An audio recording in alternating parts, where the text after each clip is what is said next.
Yun no, update tayo sa ginagawa namin accommodation dito sa taas, sa rooftop. Bale kanina silang umaga nag-start alas 6 ng umaga, kaya alas 2 ng hapon. Tirik na tirik ang araw.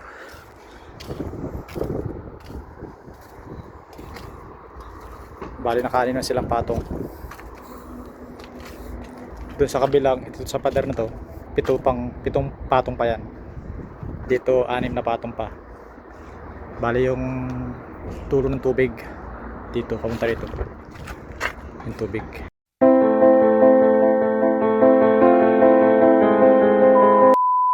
Tapos may gagatar siya papunta doon hanggang sa dulo doon.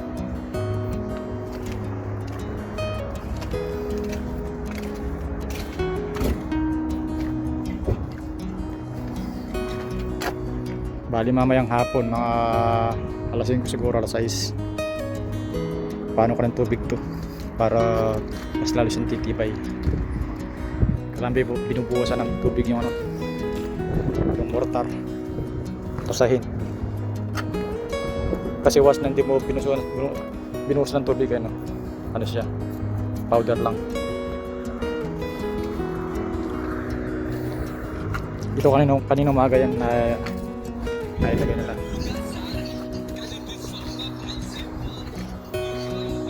Mamaya patutubigan ko to.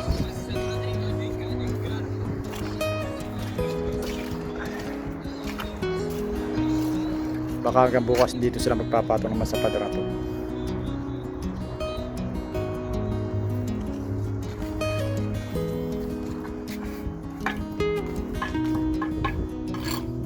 Bali yung area to doon 3 accommodation doon na kwarto. Dito 7 piraso kwarto dito.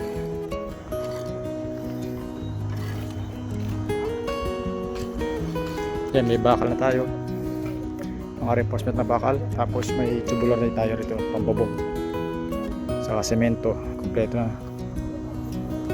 Dalawang truck na buhangin.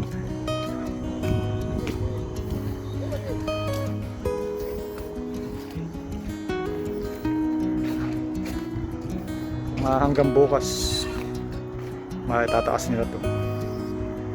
Tapos kinabukasan na doon naman sa kabila para makapagkapit sa kami ng mga poste rito.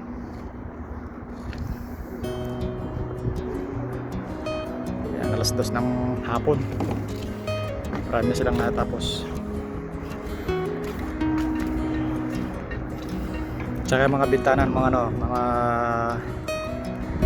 sobra-sobrang bintana, yan, gagamitin ko rin dito yan sa mga bintana rito. Bawat kwarto may bintana.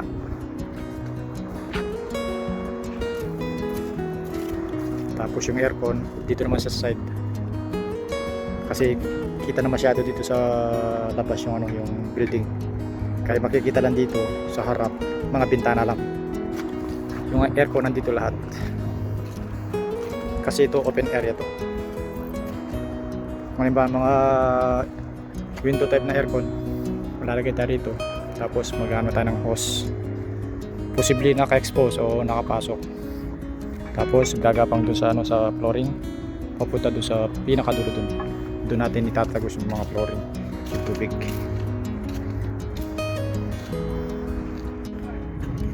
Nagpa-start na ako ng gumawa ng anilyo para pang biga.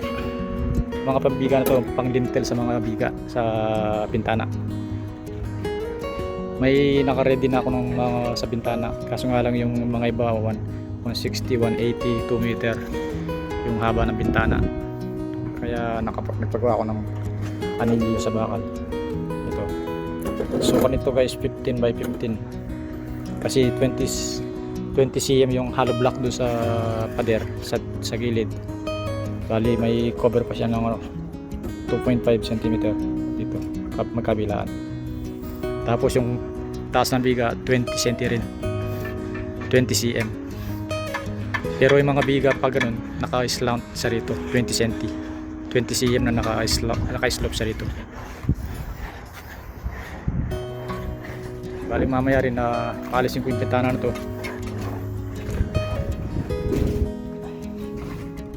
Yung pinaka steer niya papunta baba. Ito pa gigibayin natin to. Ito may poste yata rito rin. Pagkakala mo may poste rito. Magkano ka lang sa ng current 40 cm dito. Dito baklasin lahat yan. Pipit na. Para hindi na sila dadaan doon. Dito na diretso. Isang step lang. 20 cm yung kapal ng step para isang ano lang papunta sa taas.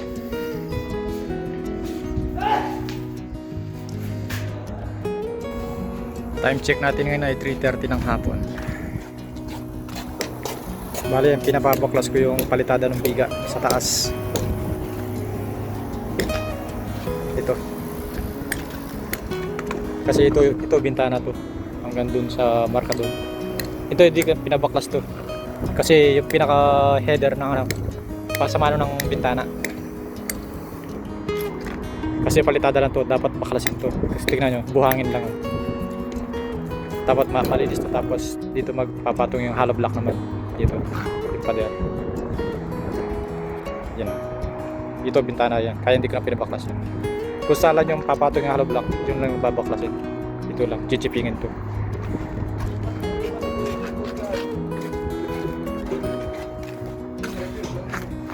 Bali dalawang pupunta rito itong ano, magtatrabaho, mga bintana lang muna pa ano, yarins ko. Kasi bukas ng umaga alas 6, sigurado magka-scaffolding sila rito para patungan natin yung hollow block na to. Pagkatapos ng mga bintana dito tsaka doon, tsaka sila pagpapatuloy mga anilyo dyan. Time check na nga, alas 4. Nagsuwian na yung mga gumagawa rito, mga nangongontrata. Bali bukas, yung iba dito sila magtatrabaho. Tatlong ano to, kwarto. Tapos ito maglalagay sila scaffolding para mailagan na yung hollow block dyan. Na 20 cm, ito yung mga hollow block. Naka-ready na rin. Malapit sa kanila.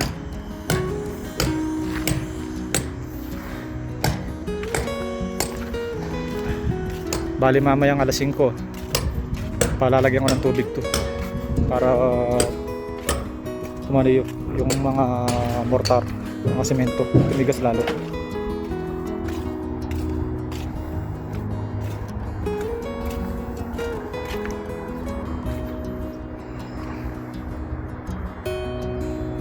Bali ito yung in-order kong buhangin. Ito pampalitada at saka pang ng hollow block. Yun. Ano to, normal lang to. Pang sahig, pang flooring. Kasi ibang presyo nito, mas mahal to kaysa dito. Yan bali yung pinalalagyan ko ng tubig para bukas ano siya, matigas na talaga siya. Para yung mga buha-buhangin sa semento, yung mga mortar mawala. Lahat yan. Yan ang isang technique para mas tumitibay yung mga semento, buhos, hollow block. Yan, lagyan ng tubig. Pati sa bukas ng umaga lalagyan ng tubig din para mas lalong tumatag yung mga hollow block.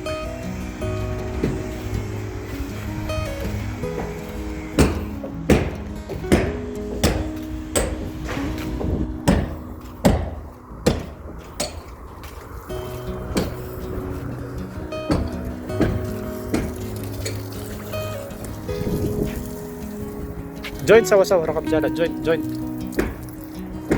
aywa.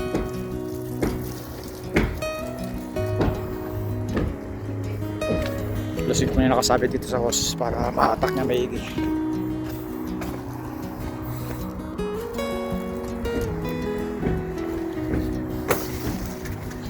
Shield!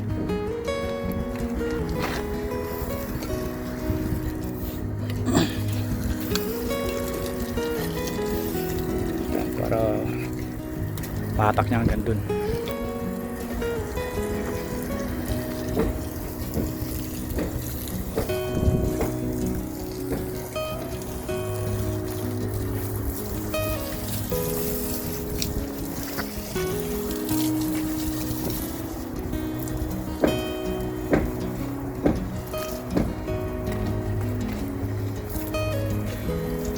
Yung mga gawa dito puro kontrata.